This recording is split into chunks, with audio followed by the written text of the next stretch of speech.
Hey everybody, thanks for coming along back to the channel. Today I'm going to bring you some more service operations content. We're going to have a look at the power of the workflow in the platform. It's actually driven from a POC that was run with one of the banking customers. And we're going to show the power of service operations and how it could have actually predicted and prevented an outage before it happens. Now, this data was taken from a non-production instance of AI Ops as we were building the capability. So this was in a pre-production instance, but we had it plumbed into all of the relevant sources that actually enabled this workflow to execute. And this wasn't used, in production. Like I mentioned, the NOC or the operations center weren't looking at the data at the point that this was kind of going live.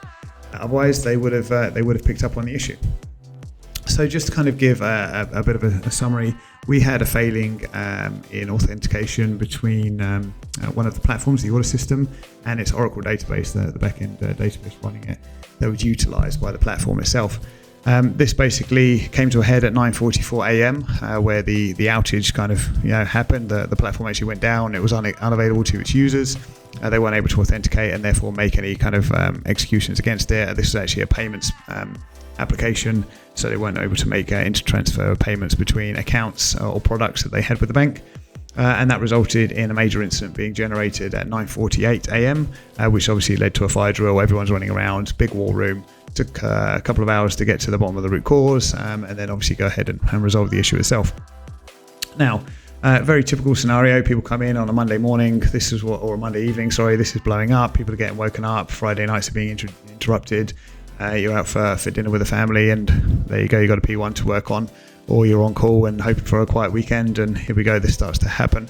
But actually the warning signs were there much earlier in the day. It could have been dealt with in hours by the operations team, because actually what we started to see at 2 o'clock was the response times against this particular Oracle database were starting to slow down, which were directly impacting the order system. Now, how do we understand this? Well, this is data that's all taken from the CMDB CSDM model with the relationships and the impact statuses, the impact chain that flows up and down and left and right across the CSDM model. So we're able to understand that we're having slowdowns because of the logs, because of the metrics, because of the events that we're starting to see. And we can start to bring all this information in and contextualize it against the CSDM model. What happens a little bit later in the day is that actually we generated an update or an upgrade to the alerts that was created earlier. So this is now an action alert. It's going to show up on the operator workspace against the particular business service or technical service, whichever view you're looking at. And it's going to show that this particular database is having a slowdown issues. That's actually been upgraded as we start to see the response time slow down further to a point that it's actually going to impact performance. It's going to degrade the user's ability to utilize that application. A bit later in the afternoon, we see that AI actually has detected, and when I'm talking about AI, I'm talking about the K-clustering algorithms that run within the Now platform, but I'm also talking about our context engines that have been installed to enrich the platform and bundle this stuff together to understand the linkage between the applications and the platforms. So here we can see that we've actually got an abnormal log pattern, which has been ingested over a period of 6 months to understand what normal looks like in terms of the log patterns from this particular database. And we're starting to see that authentication is beginning to fail. So we now have a bunch of alerts. This is actually time series metric alerts that are coming in that have been correlated and generated and run against the CSDM model.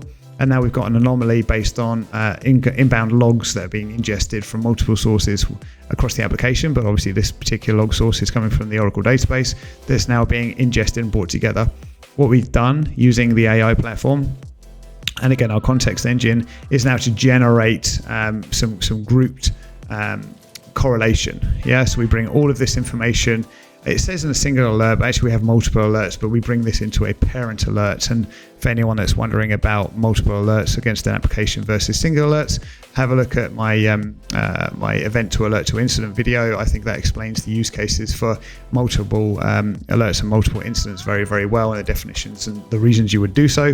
So we bring this information into a single correlated alert with parent and the children alerts that are underneath it, so we can start to work on these items in the correct order and as needed. What we then do a little bit later with all this information is that we then understand that actually this is pretty critical. We understand in the reference model within the CSDM that this is a customer facing platform. We need to go ahead and create an incident for that. So the order system has an incident created against it. We have the potential root cause because of the log scraping and the alert metric data that we've received into the platform. So we start to say, look, we know this is an issue with the Oracle database. We know that there's an authentication issue. So we attach the knowledge base article talking about Oracle authentication failures.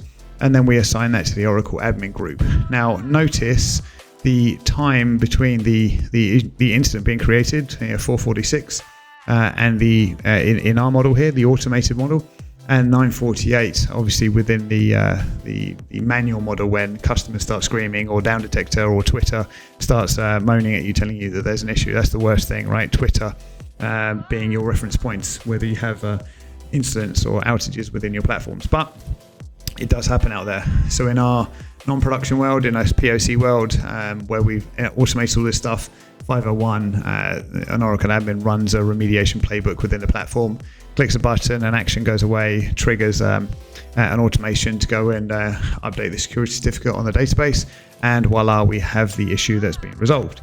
That's a 4-hour time window difference, and also meaning that no users were actually impacted from the time that we started to detect issues going forward to the point that we resolved it on the left-hand side of the graph here of the model, whereas on the right-hand side we waited for the system to crash and burn and our users to be impacted before we did anything about it.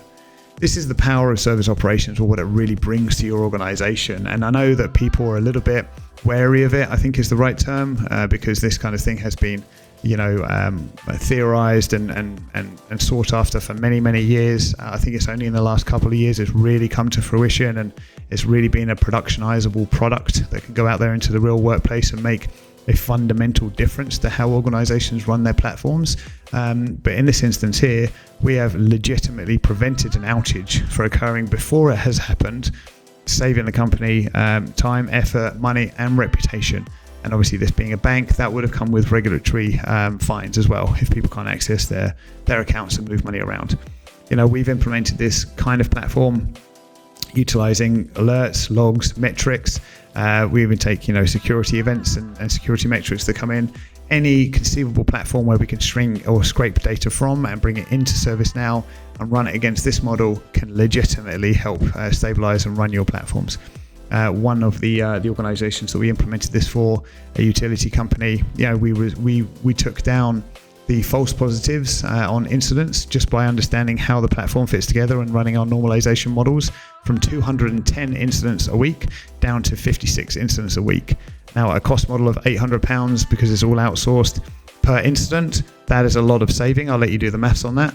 And this is the direct kind of impact we can have on your business, both operationally and financially. So service operations is definitely worth having a look at if you run any semblance of digital platform, which is customer facing or revenue generating in the back end. Look, thanks for coming along to the channel. I hope you enjoyed this video. I'm going to be producing more of these videos going forward, at least one a week. I'm talking about service operations, but we're going to get down and dirty in some of the technical weeds. So having a look at each individual component, service mapping, discovery, events, log metrics, HLA, obviously Lightstep. But also away from the ServiceNow platform, we're going to be looking at Datadog, Dynatrace, Splunk, all of those periphery toolkits that are very, very important to making this service operations journey work, because ServiceNow is the work engine, it's the brains, but it needs all of that data to come from somewhere. So we're going to have a look at end-to-end service operations and how you can implement that and achieve, I hate ROI as a catchphrase, but achieve ROI on toolkits that you potentially already bought. So lots and lots of videos are going to be coming out this year. Thanks for coming back to the channel and having a look at this one, and I'll catch you in the next one.